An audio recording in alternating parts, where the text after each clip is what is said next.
Okay. So Fashion Forward this year, we are going to be talking about the politics of dress, and this is a way for us to explore the other layers of fashion. We know fashion is mostly about, wearing outfits, wearing clothes, looking good, and um, feeling good. But we feel like there's more to fashion than we generally talk about mainstream. And I feel like this is the right opportunity for us to talk about it. And we have invited amazing guests, amazing designers and scholars here with us. We have Nafisa Hafiz, who is from Sudan, and then we have Samira Mohammed from Nigeria. The third speaker, Namse. He's supposed to be here, but he had an emergency, so he's going to be joining us much later. So I would like to have Nafisa, can you kindly introduce yourself to the audience, please? Okay, hi everyone. First of all, thank you for having me today. And I really find that this topic in particular is really important to be discussed today because I think we are taking the whole concept of fashion in a new level, or let's say on like of awareness, let's say. So for me, my name is Nafisa Hafiz. I am Sudanese fashion designer and consultant as well. So I've been working for more than, for now, like 9 years in this industry. So I have like a couple of experiences in different, like locally and internationally as well.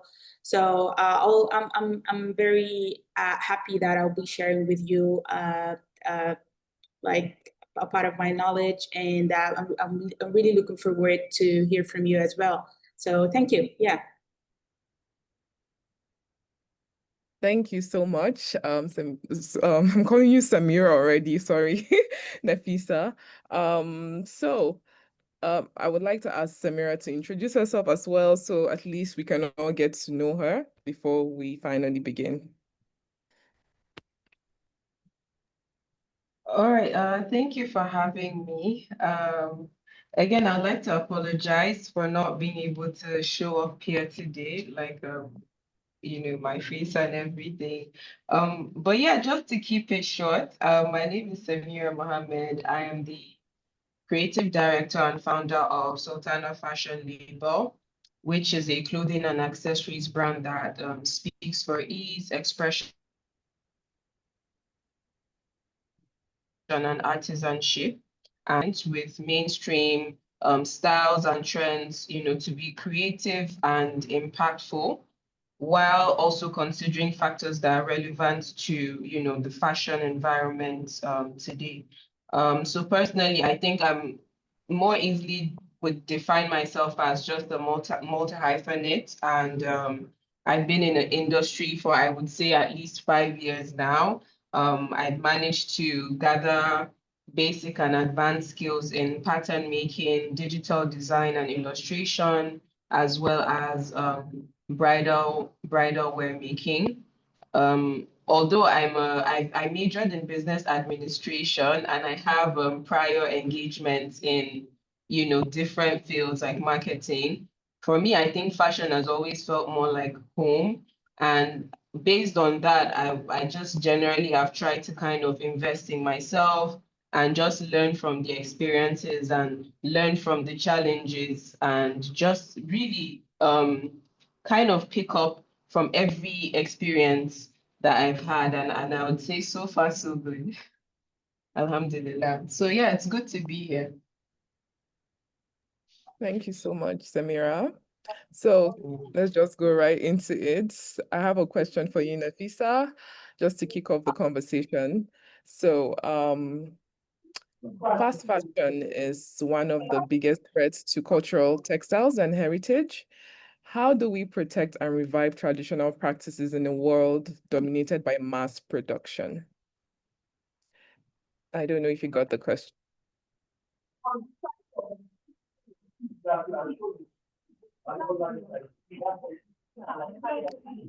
Oh, Somebody seems to be hello, can you hear me now? Yeah, yeah. Yeah. So for me, I really see that the fast fashion, which has shaped or reshaped the global market since the early 20s, poses a serious, let's say, a threat to traditional crafts and heritage. So, and also, according to UNESCO's conversations in 2003 for the uh, like the heritage studies, many traditions of weaving, dyeing, and embroidery are at risk, let's say, of disappearing under the pursuit of mass production and the fast fashion. So I can see that the solution it can line up with reconnecting the heritage with innovation. As I can see that Africa it has shown a great creativity in this field. So there is a many example that proves that protecting heritage does not mean phrasing it in a time, but rather is developing it and linking it to today's economy. So that it stays alive, that it could stay alive without access to contemporary markets, and artists remain like more valuable and let's say like being more aware for how they can repositioning themselves on the market, so that it could be like taking over or putting the traditional and the craft, the slow fashion, let's say, in a place that it could like be more competitive to the fast fashion. Yeah, thank you so much, Nafisa, for that, because I feel fast fashion is so accessible compared to slow fashion, like you just mentioned, which is working with cultural textiles and which takes a lot more time sometimes than mass production. And I think all the points you've highlighted are very important for us to consider in how we can protect and revive this without actually taking away the meanings of this.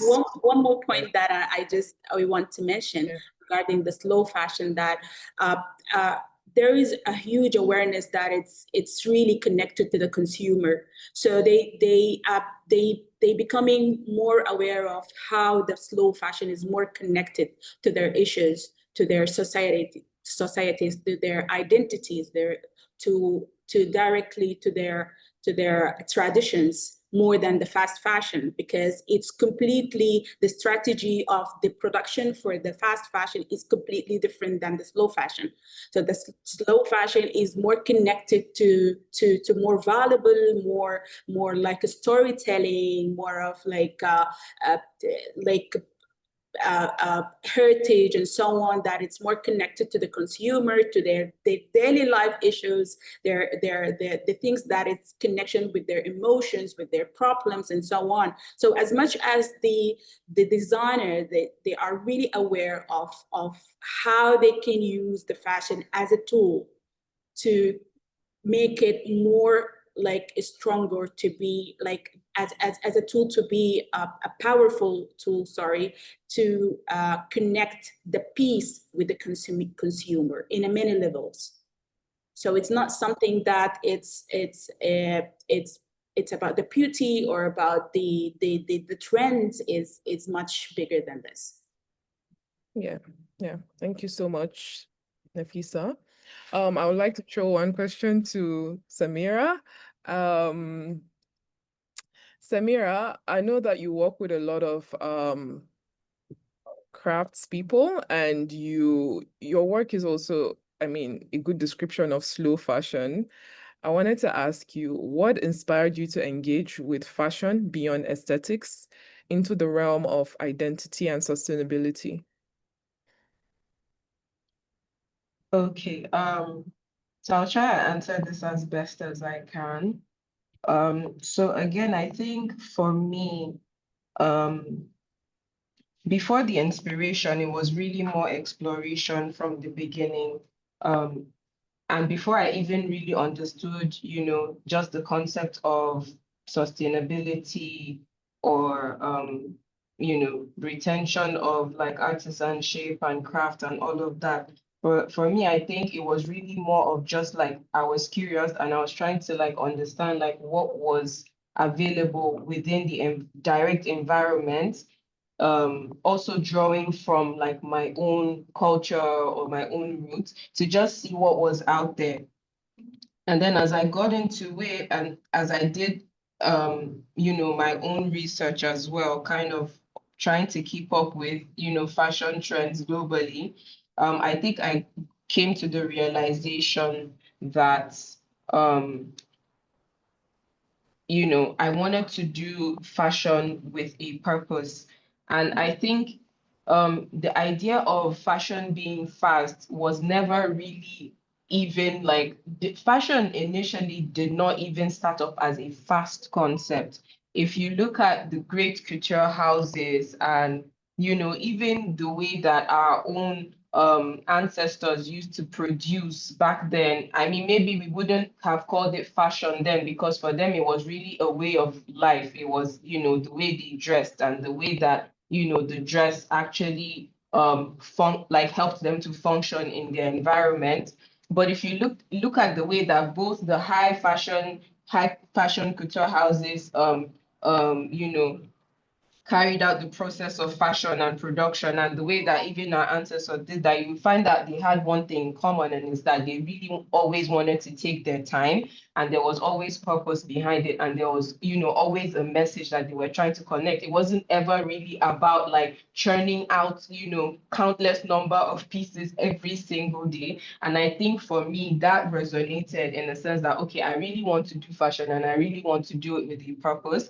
And I really want to do it with consideration to the environment and the impact that it's going to have. And I think that was like kind of my first moment of epiphany, like, okay, I really want to dial down and I really want to step back and I really want to do fashion in a sustainable, relevant way. I love making pretty things. I love making beautiful things. And I think I've been lucky enough to be able to like express that and execute that. And I think that's why at some point, like I used to refer to myself as a serial competitor because I would just like get into any competition because I just wanted a chance to like play around, right? But at the end of the day, also, I had to ask myself, okay, beyond the aesthetics and beyond, the beauty, what was the value that I was bringing? And of course, understanding that there are people behind these things, the woven fabrics that you see.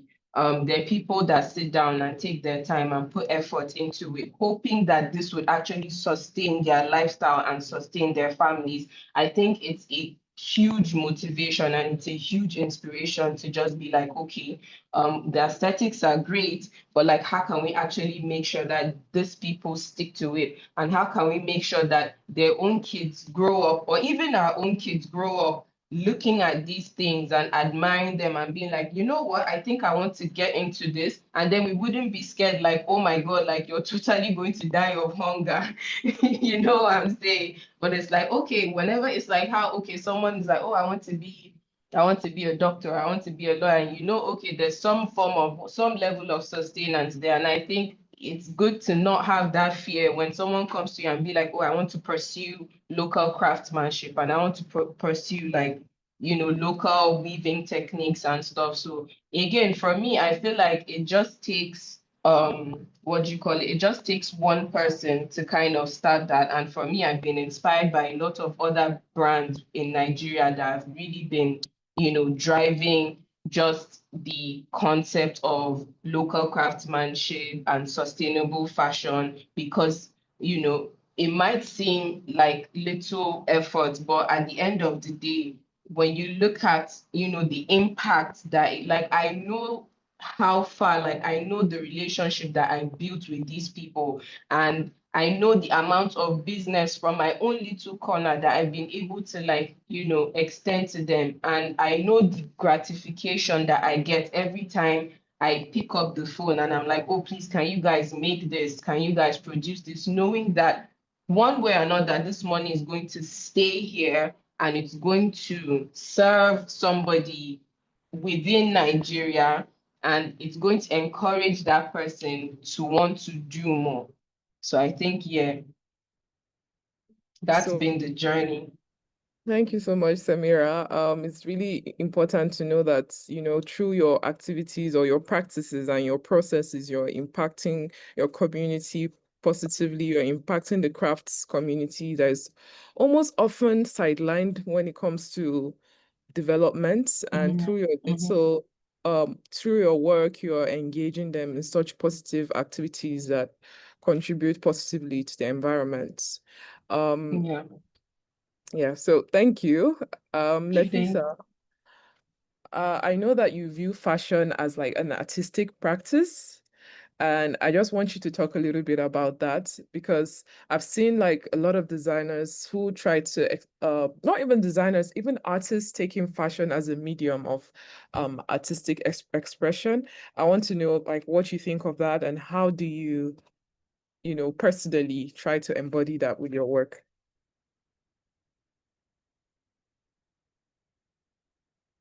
Oh, we can hear you. I'm missing this every time, sorry. So, so what I mean, like, to understand more your question is more how I'm using my strategies of like from the art perspective to pursue this on my designs and so on. So for me, I really, as I mentioned earlier, that I do believe that fashion, it has a more like more powerful effect than more than we or like more than even we acknowledge. So basically, through my work, I aim to reshape the image of Sudan and Africa in a way that not as a places defined only by conflicts or like all the, let's say, the negative images that it's usually shared around the world. So, but as a source of creativity, beauty, and innovation. So for me, fashion is an invitation for to people or for people to become ambassadors of new narratives about their communities. So, for example, take an example of one of my projects that I worked on. That it was like a combination between two different types that it has a huge conflict locally in Sudan. So what I tried to do that practically just to combine the elements that traditionally they have it in their garments, just to put all these together as a language to be spoken to the others, saying like strong messages of resilience and like not following the political perspective and be more aware of what's are going on locally on the land that they are witnessed a lot of of like bad, let's say, things that were happening in their places. Many of them they've been killed. Many of them they have been like a lot of, like, let's say we can say like racism. It was like going there between different types that are coming from different roots. And all of that, I tried just to use the fashion as a language to silently speak about this matter, and just to be like a very resilience tool to let people locally and globally understand that what have been ruined by political can be healed by art. So this is one of the things that for example, the things that I've been working on. So going back to your question, that for me, like an easily, I can say that every single piece that we are designing in our brand, that it carries a message. We are like creating or reshaping the stories to be more not just for consumers, of like just for them to buy and to be like looking at the about the thing on the commercial perspective. But I feel that we are more responsible as a designers and creatives to be like looking at the things more deeper, to be connected to the customers in like stories that it's really impactful for them and valuable for them, and more connected to their what they're witnessing and their daily life. Thank you so much, Nafisa. I think you even answered the second question I was just about to ask you, but let me throw it in again to see. How can clothing act as a form of protest or resistance in societies experiencing political or social instability? Okay, so what I can say that through history, clothing has often carried messages for beyond style. So fashion theory reminds us that what we wear can speak when words are silent. So for instance, in South Africa, during the 1980s, students wearing traditional dress of campus as a testament against the apartheid. So they were like, it was a form of reclaiming their cultural identity in the face of the observed laws. And another example, in the United States during the 1960s and 70s as well, the Black Panthers uniform, it was black leather and a black leather jacket, and with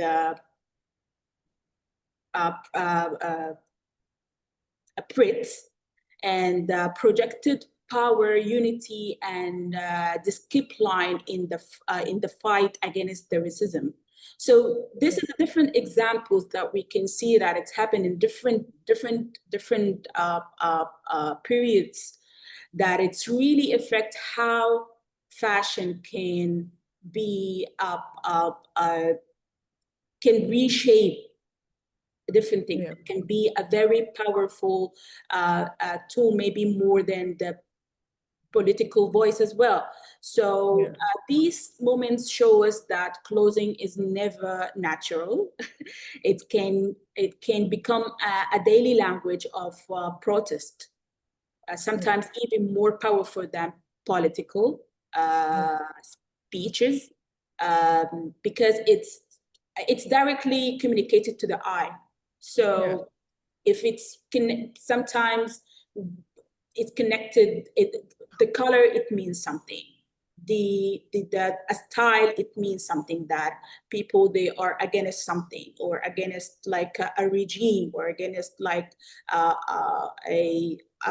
new rule that it's forced by the government to the community, that they're trying to say silently that we are not okay with your decision as a government. So the fashion, it always has been a strong social expressing tool. And I believe that all the designers, they can put this in mind, just, or to be added as one of their goals, just to let the fashion speak silently. So yeah. Thank you so much, Nafisa. When you were speaking about the Black Panthers and also the group of people in South Africa, I thought about how today, you know, a lot of people are wearing the Palestinian keffiyeh, because I think taken out of the context, like maybe people in other countries and other cities, and then you're wearing the keffiyeh in standing for solidarity to the Palestinians, and it's a silent message and carries a lot of weight right Yes. now. Yeah. Yes. Sure. Yeah. Sure. Yeah. Yeah, I think And really there is interesting. actually a lot of examples that we can say. Maybe the time might not be enough to raise all of Yeah. it. Yeah. Yeah. But it's truly that, as you said, like one piece of fabric that can say a lot silently, without even raising anything and discussing anything as a dialogue. So it speaks silently. Yeah. Thank you so much, Nafisa. So over to you, Samira. I have a question for you.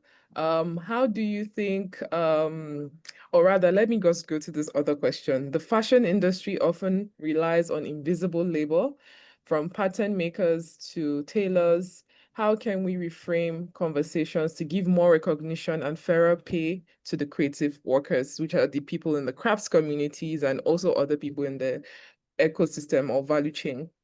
So, Samira.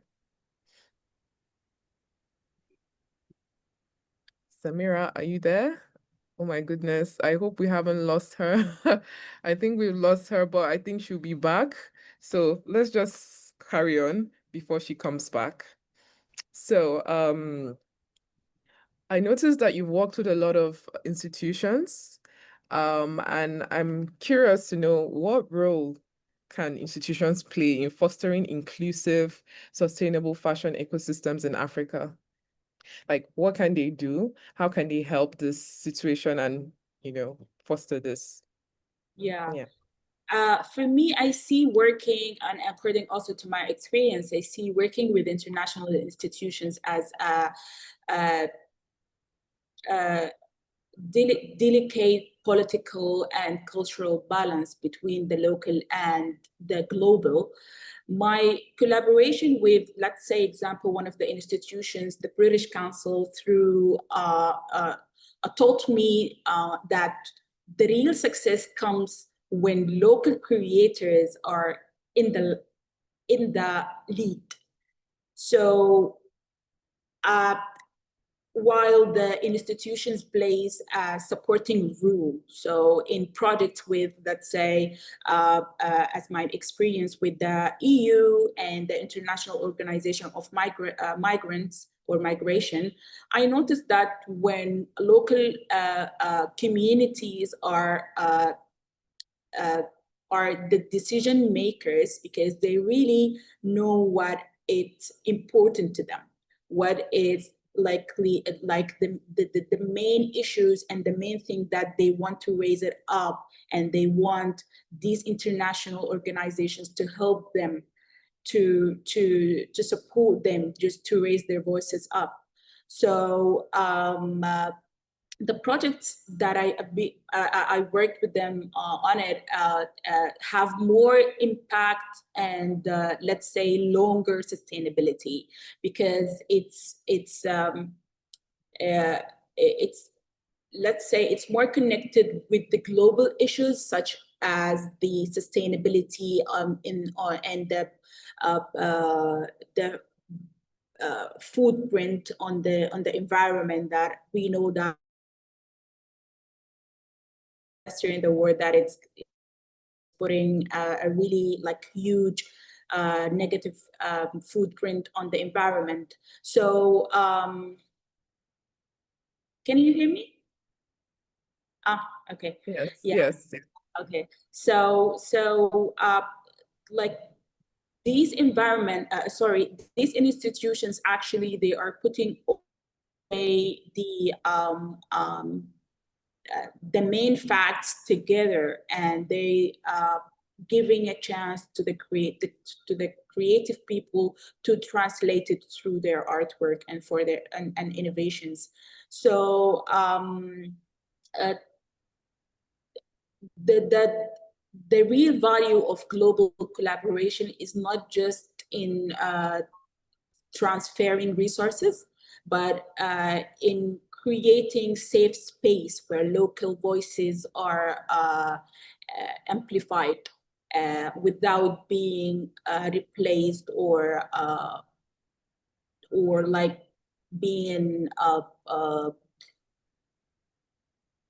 piloted, let's say. So yeah, I mean, like I can see that the global organization, they are really I'm putting this on their, like, one of the main thing that they are really, they are supporting actually the creative industry in general. But I see that from my perspective, I recommend for them just to focus more and support more like all kinds of innovations, because in a previous interview, I mentioned that one of the things that I believe that Africa as a continent, it has a very strong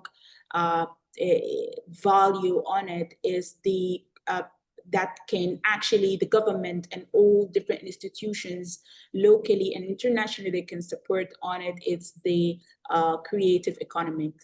So it's a huge thing, and if we focused on it, let's say locally in my home country, Sudan, where I can find that the government and the local institutions, they are not giving that much of focus on creativity, to be honest.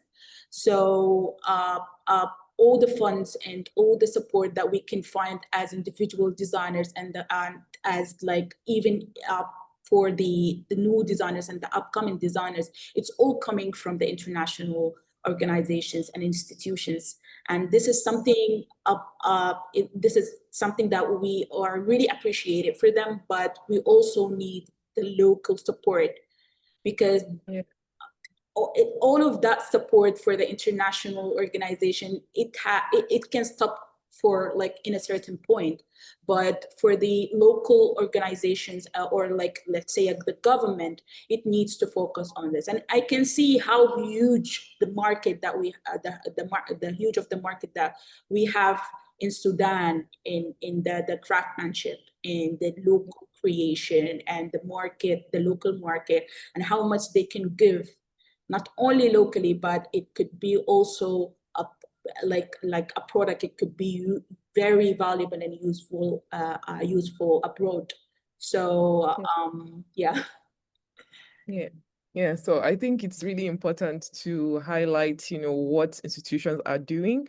I know that they can also do more, especially even globally, but the local institutions, I think in different parts of Africa, they don't really offer as much support as the global institutions. And there's a little bit of power dynamics in play. Sometimes when the international organizations or institutions have a lot more to give, and then than sometimes you feel like there's a weird kind of difficulty in negotiating things because of their providing this much support, this much visibility. And how do you navigate that? Like, I don't know if you've ever had that, like, thinking or thought that the power dynamics between yourself or maybe a greater institution to achieve your own aim. Like, how do you negotiate, like, how you want to execute your own ideas and all of that? Yeah. Yeah, I'll be very, very honest on this. It might be some people they will not like what I'm going to say, but but this is true. Let's Yeah.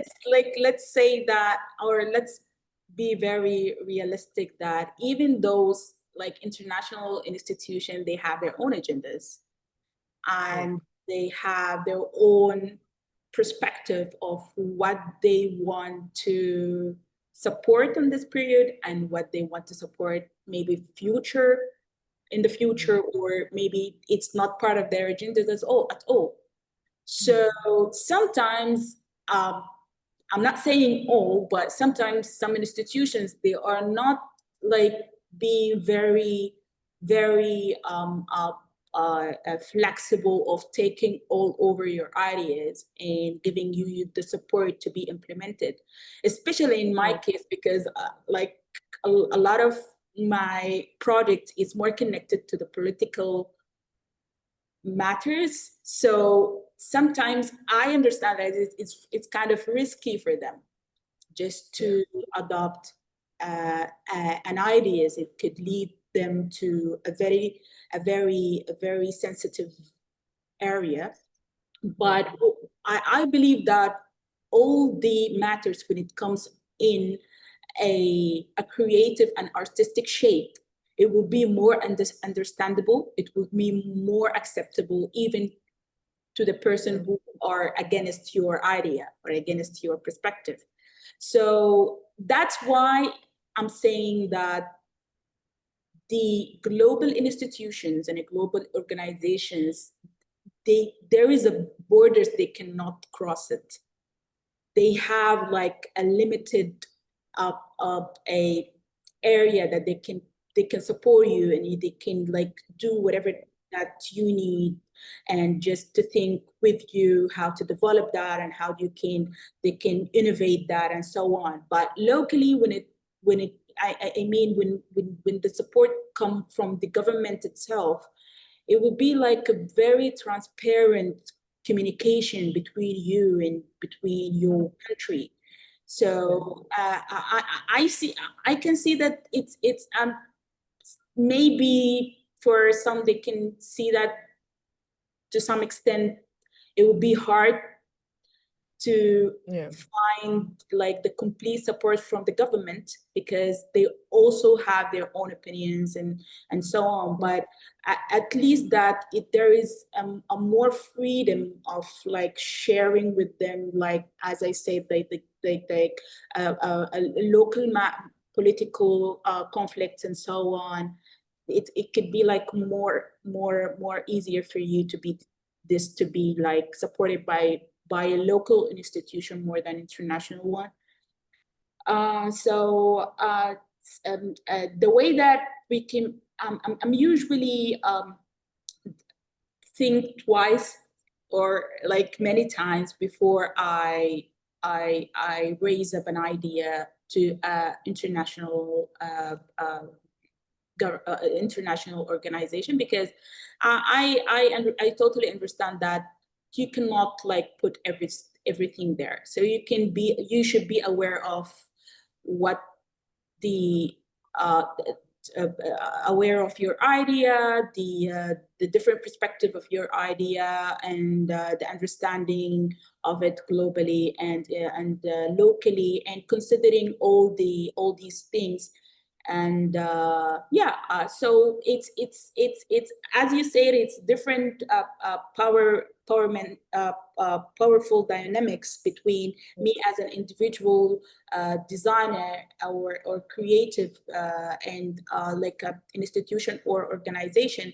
But at the same time, as long as you are aware of what you want and what they need and what they want and why they are supporting you, why. And because I mean, no one is paying money for like, I mean, I mean, there is, let's say, like there is agendas in between, but when you understand this and when you like be aware of what you can put out there and what you can I mean, like, be aware of all the situation, I think you will be you'll have really big chances and opportunities. Yeah, thank you so much, Nafisa. That was really well broken down, and I appreciate your clarity and transparency. Thank So I you. think Samira is back with us. Samira, we lost you there for a second. We couldn't find you, but I had a question Yeah, for I'm you. sorry for that. It was a little glitch. No, it's okay. So I wanted to ask you the fashion industry, right? I mean, I think I've asked you this question before, but let me just go to another different question. So in contexts where women's of clothing are heavily scrutinized, how can fashion practitioners like yourself navigate or resist societal pressures? So I don't know. I just want to throw that. That sounded like a beating of the war drum. Yeah, but it's a very, I think also for me, it's very important to always make peace with the fact that wherever you find yourself, like whatever space or industry you find yourself, there will always be, pushbacks and backlashes. And, I mean, in this day and age, there's also, cancellation and stuff like that. Yeah. So yeah, depending on like what you give power to. But yeah, again, like I said, it's really first of all, I think about kn- knowing how important it is to know who you are as a person. And I think that will always reflect in whatever you're putting out. Yeah, product wise. So in terms of that, I think that then now brings you to, okay, what's my message? What's the essence? Like, what am I coming with? And just as with everything, you will find your people. You will find people that are drawn to what you do. You will find people that lean towards it. You'll find people that relate to it. And in the same breath, you will find people that, are repulsed by it, people that do not get it, will never get it. And I think for me as a creative, I have to make peace with that as a human being and as a creative. And I feel like again, for me, I always feel like I've done my job when I don't have to explain to people why they should gravitate towards my things or why they should buy my things. And I think those people that get it um, will roll with it and they'll carry the message along, right? So what is this designer trying to do? Even if they put it on, when they put it on and it serves as a conversation piece, they're carrying those messages along with them and they're carrying those narratives and those conversations along with them. So for me, to be honest, I think it's just understanding that the resistance will be there and also understanding that that should not sway, who you are as a designer or as a creative, and that should not sway what you're trying to do or whatever impact you're trying to create. So that's really what it is. It really just comes from making peace with it from the beginning. Okay, so thank you so much, Samira. So Yeah. when you were speaking, I couldn't help but think about I don't know if you've seen like, I know your brand also, I think, sheds more light a little bit about other forms modesty can take, and Mhm. it's really interesting. And then I also thought about what's happening in France with the banning of the burqas, or even I think I'm not quite sure if it's head coverings or burqas, but I think it's burqas that you can't wear in France. And then there's some other Yeah, parts of the world where women are being forced to wear these things. So exactly.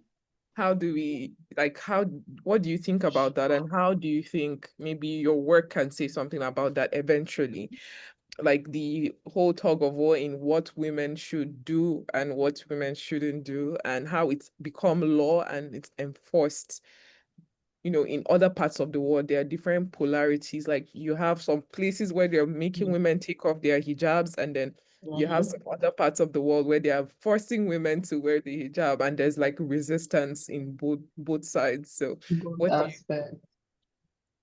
won't Okay, they? so two things. I think even without having to go too far, I think even within our direct environment, you do have like those dynamics.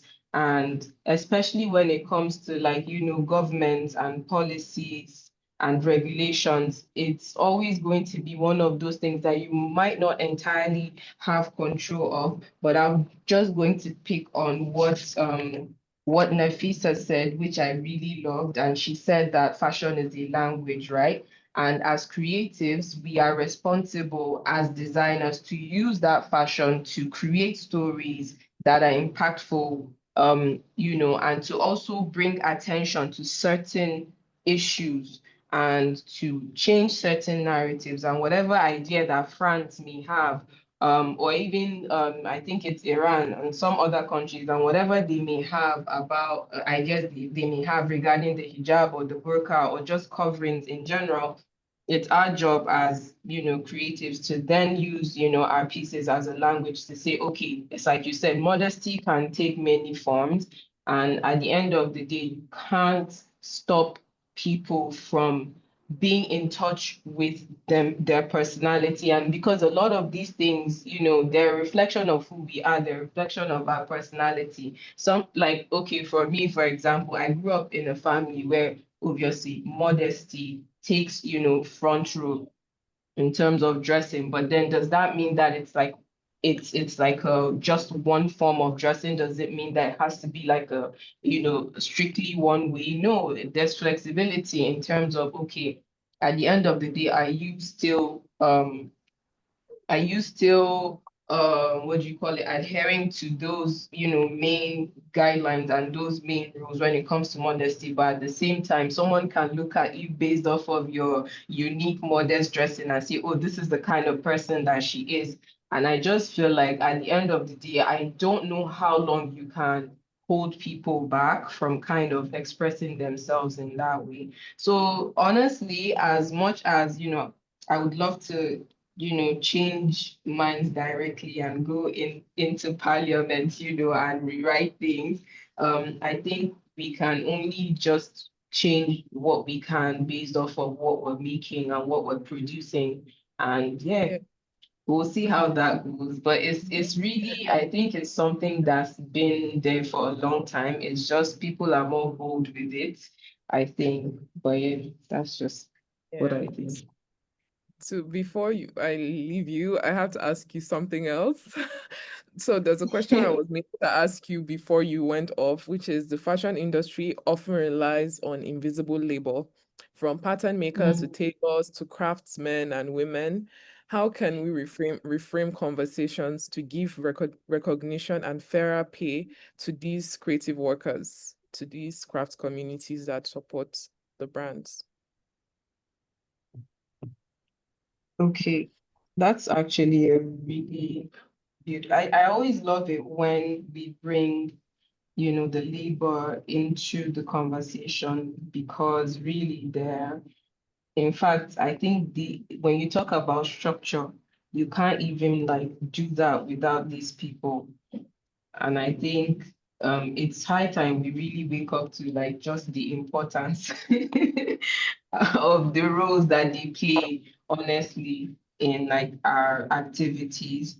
Um, but again, it's like you said, I think it's so important that we learn to kind of give credit and also respect to artisans. And I know there are a lot of brands these days that are really involved in kind of highlighting the processes as well as the artisans that that are involved in making this.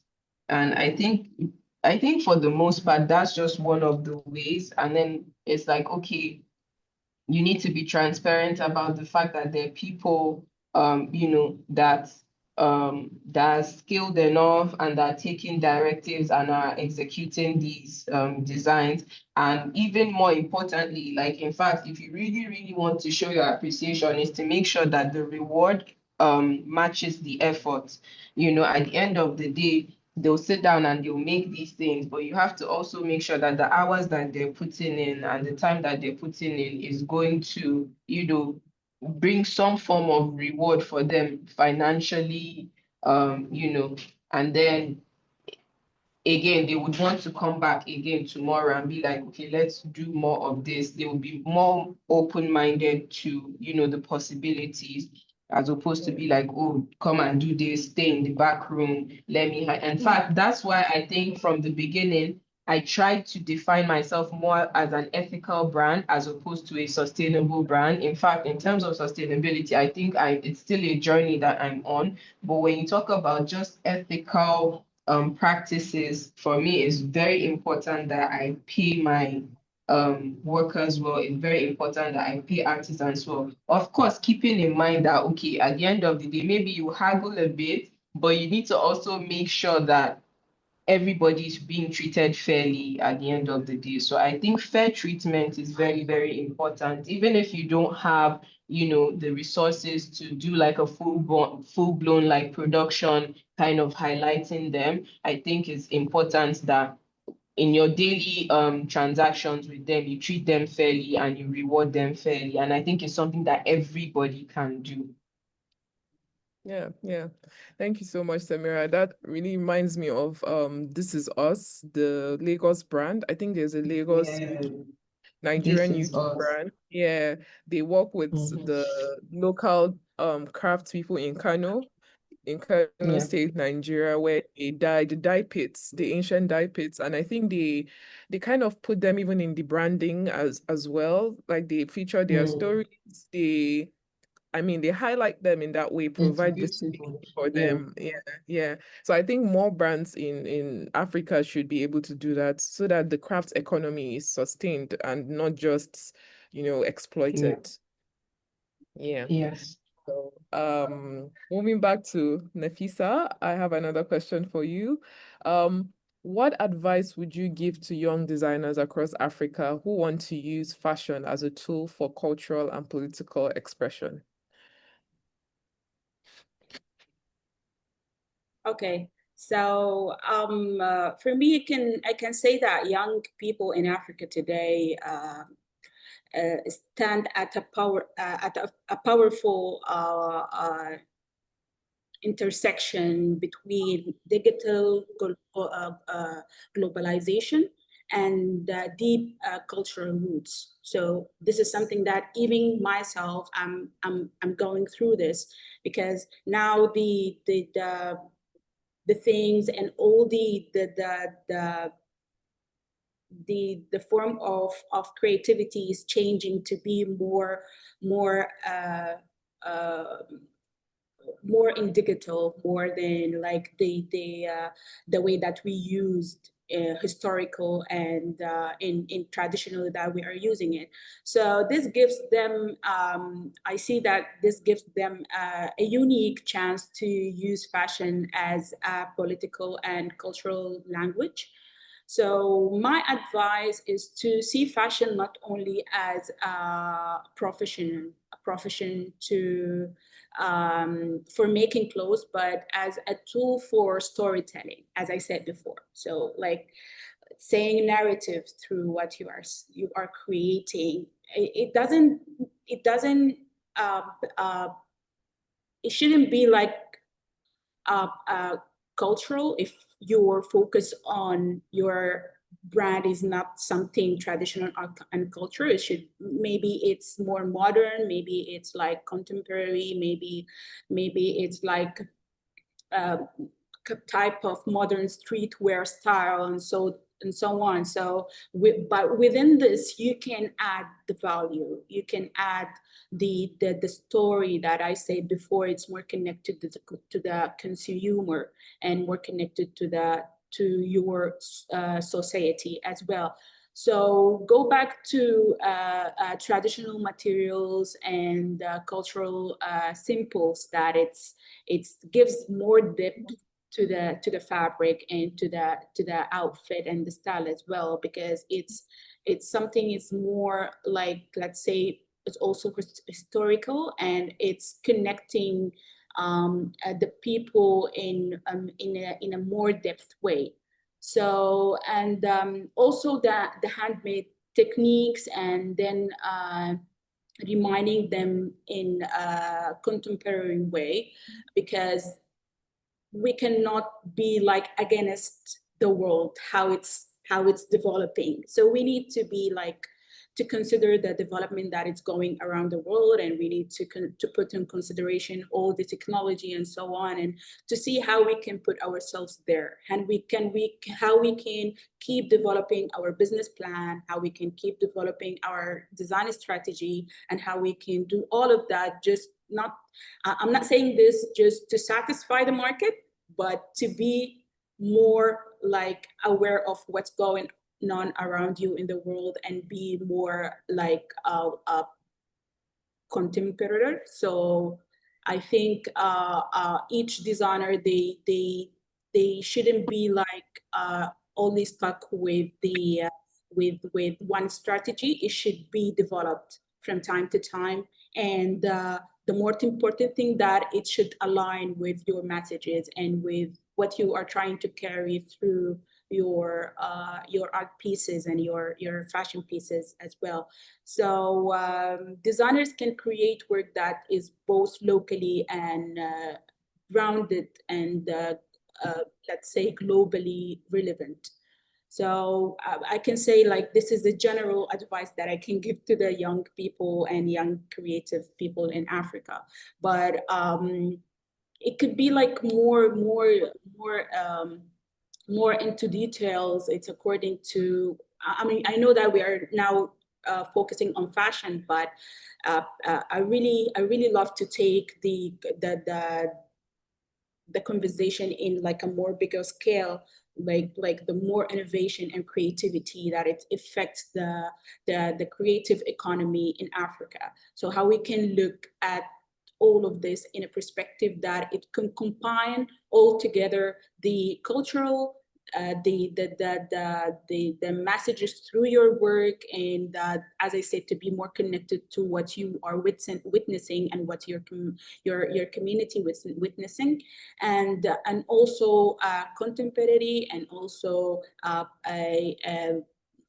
following the globalization and deep cultural roots as well.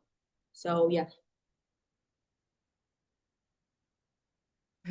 Thank you so much, Nafisa. I think it's really important for young fashion designers to take this advice and message seriously, because I think that is the future of fashion in Africa now. It's not, everyone is trying to say something more with their work rather than just design for the sake of wearing alone.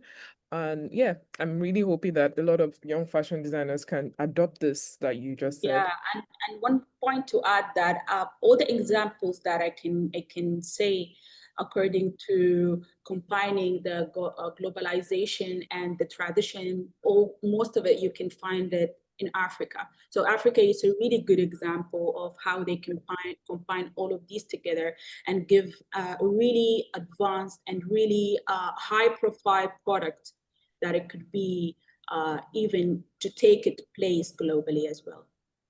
Thank you so much, Nafisa. Before we're getting towards the end of the conversation, before I get back to Samira, your last question of the day before we have questions answered, and then maybe if you have any of your work you'd like to share with us before the end of the call, we can, totally have that. So the last question is, if we think of fashion as a tool for rewriting narratives, what story are you most committed to telling through your work today? I can say that I think one of the stories that I shared it before. Yeah. Yeah. So basically, my work is focusing, as I said, on resilience, on how I can use the narratives that we already have it, and the whole the community and society, they are actually following what we have taught before, but we are not really looking on the ground of how we can take it from like a different perspective, how we can rethink about it and tell Yeah. a lot, like a lot of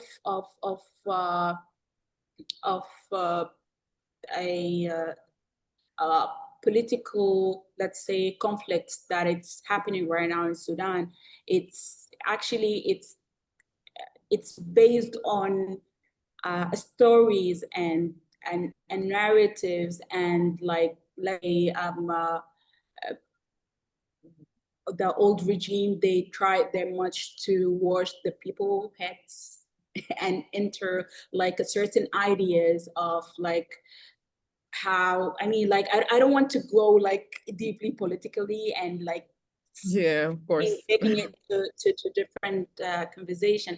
But what I want to say that how we can use the fashion to at least to contribute, let's say, to highlight what's going on, and as examples that we already discussed it before, as the Black Panther, what they did, and how they like in the way that they are looked, they were like saying loudly they are against the racism and so on. So this is something that I can see that the fast fashion is completely missing it. Yeah, They are taking the fashion in a way that it's like a couple of views of one design and one piece. People, they actually, the mind of the consumers is becoming very, very like trendy.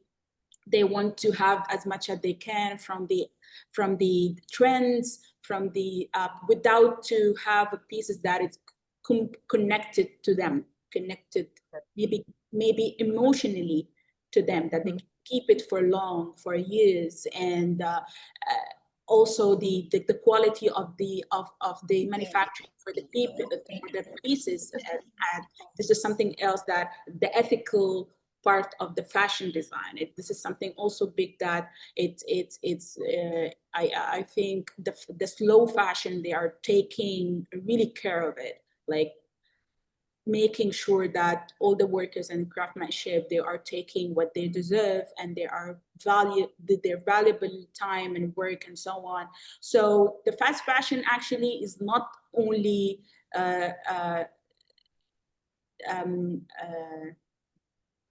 it's not only dismissing the consumer and the market and the sustainability and the environment only. It's actually making the consumer is completely disconnected with their roots, and disconnected with the power of how the way that they are looked, it can affect, and they actually can be a mirror of what they are think about it and what they are stand for. So, and this is what I'm trying to do through my work. Yeah, thank you so much. When you were speaking about the fast fashion, I couldn't help but remember like the labor that is involved in fast fashion, the exploitation, because usually you see a lot of people talking about how they get hundreds of people working and then paying them like, less than a dignifiable fee, something dignified fee. And it's quite, sad to see that this all ends up like in a dump site eventually. After the trend is over, you see pieces of clothes in the dump site contributing to pollution. And I mean, it's really important, to get us back on track, and let's go slower. Yeah. Yeah, and I really would like to thank the platform, the Fashion Revolution. It's been created since 2000.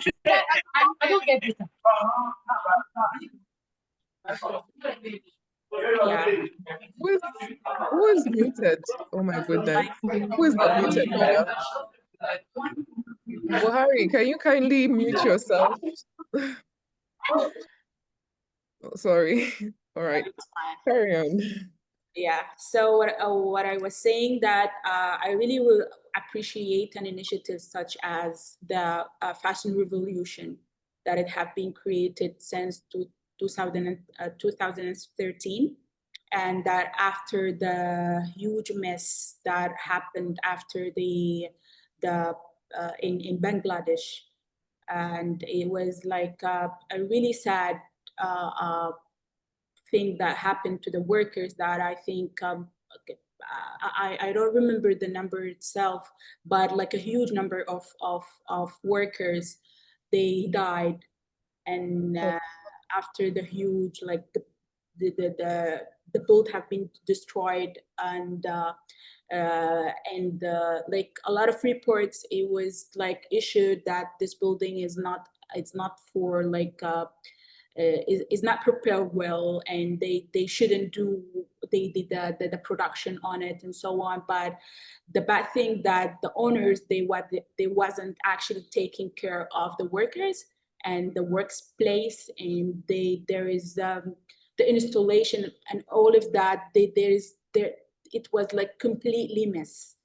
And from that point, there is a lot of rules and a lot of like a lot of like different opinions from huge organizations and governments.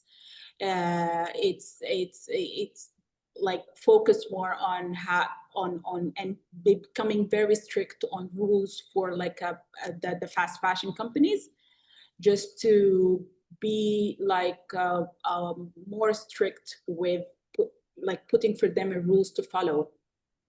Yeah.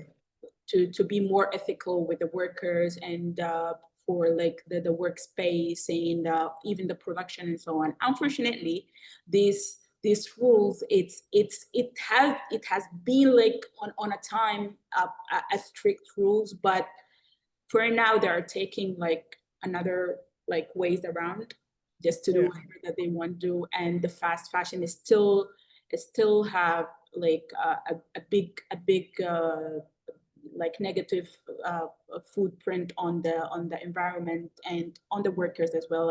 As I said before, that the fast fashion is not only affecting the environment, is affecting actually the whole community, because the workers is part of the community, and they are trying their much just to have as much as they can and they earn as much as they can, without like having a very strict sustainable rules that they can put the right on the worker rights on its place. So it's still we need the awareness. We need to acknowledge people, how just to like stand against what the fast fashion is doing. Yeah, thank you so much, Nafisa, for highlighting that. And that's your last question of the day. So I don't know if you have anything of maybe your work that you'd like to share with us before you leave. But while that's happening, maybe I'll speak to Samira so that we can also round up the conversation. Thank Yeah, you. I'll quick say that actually I didn't prepare like a presentation or something for my work. Yeah. I'm sorry for that. I have received the email like It's okay. It's okay. We're just hoping that maybe you have imagery or visuals, you know. maybe I can give the whomever they are like with us right now my Instagram page, so they can check and Okay, follow. yeah. So my brand name is Nucy. It's Nucy. And actually, let me while you're talking to Okay. another guest, I can share with you in the comments the link, so you can follow and you can join with me on my long journey. Yeah, thank you so much for sharing. Yeah. So Samira, we're back to you. Um, I have another question, which is, in your experience, how can fashion entrepreneurs balance creativity, cultural heritage, and commercial viability? Yeah, that's it's a very tricky balance, to be honest. I think I think it's also something that comes with experience and really understanding like what your direction is creatively. But I think as a fashion designer, it's really important or rather as fashion designers or anyone that's interested in going into fashion design, I think it's really important to have a basic understanding of all the aspects of fashion. I think that's always a good place to start, is having a good understanding of the business aspect of it and then the creative aspect of it. Now, that's not to say you have to do everything, but if you have a basic understanding of what each and every aspect entails, I think it's always easier for you to then decide, okay, so how do I put out something that has, an essence of me, but at the same time, I can still, make money off of, and I can still sell, while again, like I said, I can still send, that cultural message. Yeah.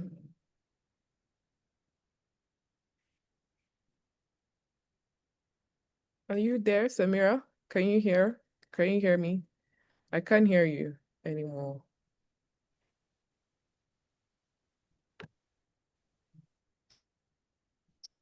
Samira, are you there? Very, very good understanding of what you're trying to communicate. Sorry, one second. Yes, Can you? yes. Yes. Okay, so yeah, so also again, it's like I said, having really basic understanding of just the aspect and what it takes, and also doing as much research as you can, especially in the aspect of culture.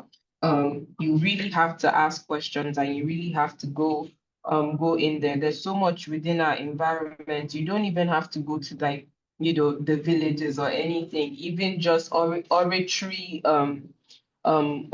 stories, like oratory narratives from even our parents, can give you a very good understanding of culture and just the creative aspect of it. And I think that's also a good way to kind of infuse culture in your stories and in your narratives and in, your creations. So yeah, I think it's very important to do the research and to ask enough questions and to go to as many creative spaces as you. In fact, I feel like I'm even jealous of the people that are doing fashion today, because I think when I started, there weren't as many creative spaces in like Abuja as there are now. And it's so beautiful to see, to be honest, how much people have kind of embraced, creativity and are building communities and are building spaces.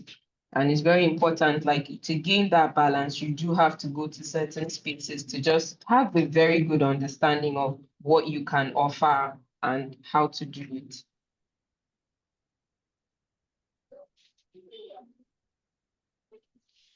You're on mute, I think. Okay, so I said thank you so much, Samira. I think we just have to move to the questions because time is running out. So I think we've been here for like an hour. Um, so Abubakar Sadiq Mohammed, he sent a message and said, let me just go through it first. Okay, so he's asking if there is collaboration between fashion, I believe he means these fashion designers and the government in fostering fashion as a means for revenue generation. Like, do you know of anything like that? So I actually love this question, and it's interesting because I'm also asking that question. Yeah, so I think it's very important for us to point out the fact that, point out the presence of a creative economy ministry right now. Yeah. And, if you follow them, I don't know how many of us here follow them, but it would seem, and I say seem because for me, I'm very like, what's the phrase? Action based. So I would say seem because I am yet, as a creative or as a fashion designer, I am yet to see the action. But it would seem that there are moves and there are, certain agreements and proposals to kind of create, the funding, the platform for funding.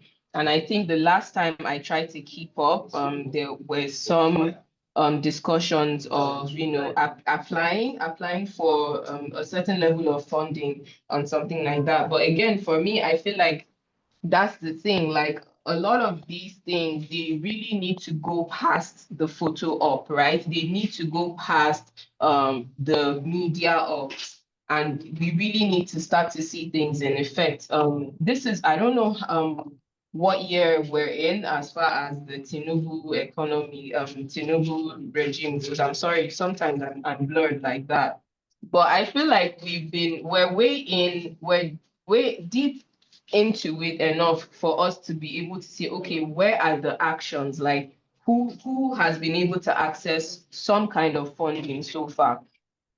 And I think it should also go beyond people that have capacity, and they need to, and then when you say you're having like stakeholder meetings, for example, like the actual stakeholders need to be in the room. But I don't know if CAFAT has been part of any of, these, I don't know if CAFAT has, been asked to even sit at any of these tables. I personally have never sat in any of these rooms. And not to say I'm, all important, do you get? But I think when we Yeah. talk about people that are actually, having these experiences and they're in the mix of what's going on, I do not know. I think somebody has decided to join in. Nancy or someone. Namsi, Yes. Thank you for that, can you Nancy. mute your So, mic, Namsi? Okay. so again, it's like I said, so I do not know if, the actual stakeholders, or, the questions that need to be asked and just the opinions that need to be had are actually being had, and the conversations that need to be had. So again, it's like I said, there are seemingly, moves, but I cannot speak for any platform currently and say, oh, this body is trying to source revenue or anything, because I personally have not met anybody that has gotten access to that. But I I know. can't speak for platforms like CAFAT that are actually, that are actually pulling creatives year after year together, quarter after year together to say, hey, like we have a common, goal, and we have common challenges. Like, let's talk about it. Let's highlight each other. Let's put each other in the spotlight. Let's uphold each other. And maybe some way, somehow, based off of that visibility, you might meet, someone, or you might meet an organization, you might meet a body that's like, okay, I want to kind of feed into what you're doing. And again, I feel like we need more of that. We do need the collaboration, to be honest. Yeah. So I'm hoping something happens somehow. Yeah. I hope so too. Thank you so much, Samira. And Yeah. Nafisa, what about you? Have you seen instances where there are government collaborations with fashion designers or fashion institutions to do more, like contribute? Have you seen? I know that you're not currently in Sudan, right? Yeah, so I don't know if you've seen anything in all the places that you've been where that there has been efficient um collaboration between the government and maybe fashion designers. Yeah. Yeah, so I can give an example for the African Union, because Okay. it's one of the big institutions in the whole continent. And actually, they launched an initiative to support creative industries in 2018. And for this year, I've been one of these on one of their programs for creative economy that support the creative economy on different scales, but specifically they are focusing on fashion and textile and the all crafts work. So, but I think they need greater expansion, let's say. So, because I believe that institutions can make a real difference by integrating sustainable fashion education, providing funding for artists, and creating regional platform to market products. So because as I said before, that the that when we like go through the whole artist experiences, we can see how much the global institution, it has like a really huge effect on their journey. And but the good thing that when we see like the African Union, for example, they are taking over, they are giving like the support for their people. They are like supporting the artists and the creative economy and the creatives and innovations in general. That's something that we can all feel very proud of it. And Yeah. building innovations hubs and businesses in incubators will also help transform fashion for an informal sector into a knowledge-based industry. So globally competitive and yet deeply rooted in culture. So this is one of the examples that I know, and it can.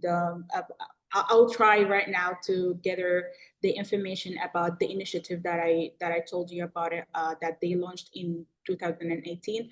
Okay. They were like opening their doors. Opening the application recently for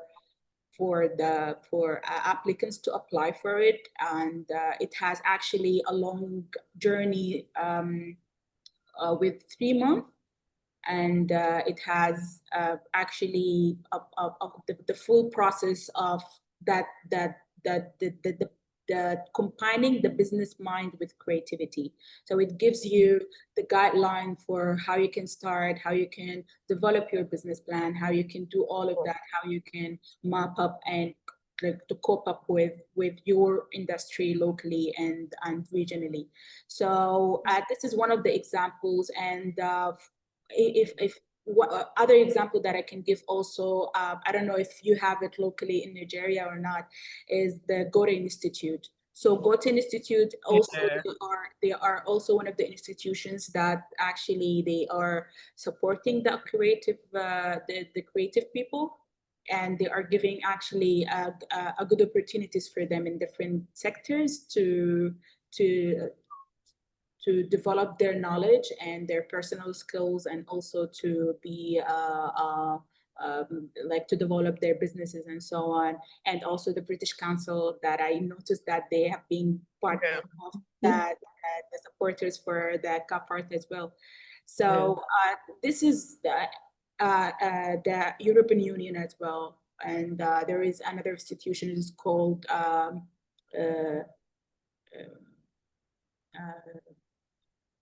sorry, I just forgot the name, but it's like a platform that focusing on African creativity, but it's located in UK, but they are focusing on the supporting the creative and so on. That there is a lot of institutions that people they can search, and they can find that how they can connect. And when I say institutions, I'm not saying only the cultural institutions. Also, there is like educational institutions such as universities and so on, that they are starting to provide the residencies for artists, and just to be more to globalize the artist, and to provide them a place and platform that they can connect with different artists. So all what I can advice that I can give for the artists, that you can try to do as much as you can, especially if you are a beginner, just to search for this type of institutions that it can and to understand, as we mentioned before, what they're looking for and what you are looking for, and just try something in between that you will Yeah. see like a perfect deal for them. Yeah. Yeah. So thank you so much, Nafisa, for sharing that. Namse just joined us. Unfortunately, we've just come to the end of this conversation, but I would still like to give Namse a chance to just introduce himself and perhaps just answer one question that we've had for him. Namse, please, can you kindly introduce yourself? Hi everyone, good morning. My name is Namste Johnson from Nigeria. I'm very sorry for coming late. I had to do a training for some teachers in Kaduna and we didn't keep the time, so I'm sorry for joining this late. I hope you can hear me. Yes. Yes, it's a bit, I mean, but I think we can still hear you. Okay. I'm a scholar, an educator, and a writer, and I'm very interested in decolonizing arts and literacy spaces, and especially when we're looking at the dress, issue of dress forward. Um, and I want people to understand the power dynamics behind the fashion industry and behind how some of the things we see as neutral, but there are lots of power plays behind that. So, thank you very much for allowing me to join you and greetings. Thank you so much. So Namse, just before everyone leaves, because I think we are way past the end of the call, of the meeting, of the event. So I just want you to just briefly answer this question. So you are an advocate for decoloniality in education. How might this same framework apply to fashion and dress? Yeah, thank you very much. So, one of the things I do as an educational advocate is to understand the language. So, in decoloniality, we look at critical discourse analysis, look at power dynamics, look at history, and we try to, in school, try to let people understand that things we read are not just neutral. Same in the fashion world, you have to understand that the whole idea of fashion, okay, let's look at us, for example, now in Nigeria. We all wear Atampa, Ankara, and the rest. And we call it African fashion. But if you look at the history of it, it's not really African. It was, even from the name, Hollandians from Holland. They made it, it was Yeah, supposed to be shipped to somewhere in Indonesia, this thing like that. Something went wrong, and they brought it to their colonies in Africa and now yeah, framed it as African fashion. But now we've imbibed it yes. and say it's our own. So these are some of the things you have to look at to understand that some of these things are imposed. So even if we accept it now as ours, we now try to just as we've done with the English language, we try to make it ours and deconstruct words in relation to our context. So we can also use fashion, even though we're using foreign fabrics for our fashion, we can deconstruct them and make them to and claim ownership of them by understanding the history and now taking it forward to help people understand that, okay, yes, we have now made it our own, and this is how we're going to wear it. Hmm. Thank you so much, Namsi. That's amazing because I know that you're talking in relation to the wax fabrics and Yeah, how it's not even by us, it was brought to us during the colonial period, and now we've yeah, somehow made it our own. And it's important for all of us to kind of understand that the history behind that and then trying to transform it into something that, you know, has, a better impact on us. So thank you so much, everyone. Namse, thank you for contributing last minute. It was really I'm so amazing sorry for having coming. everyone. What? Thank you. So I'm so sorry for coming late. Thank you. No, it's okay. I think you can kindly share your Instagram account. Samira, you haven't shared your page. I don't know if Samira is still on the call. Okay, I just saw her.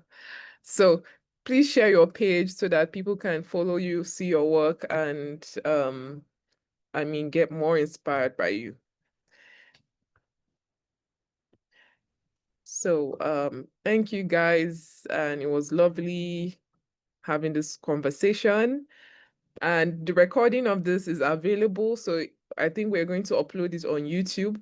So if in case you want to revisit the conversation and maybe share it with other people, you're free to do so. So thank you guys and bye-bye. Bye.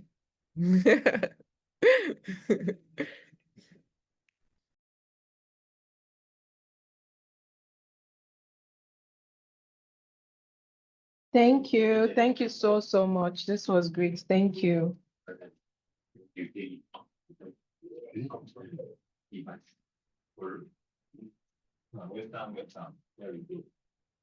I don't know if we're still on. Everybody leaves.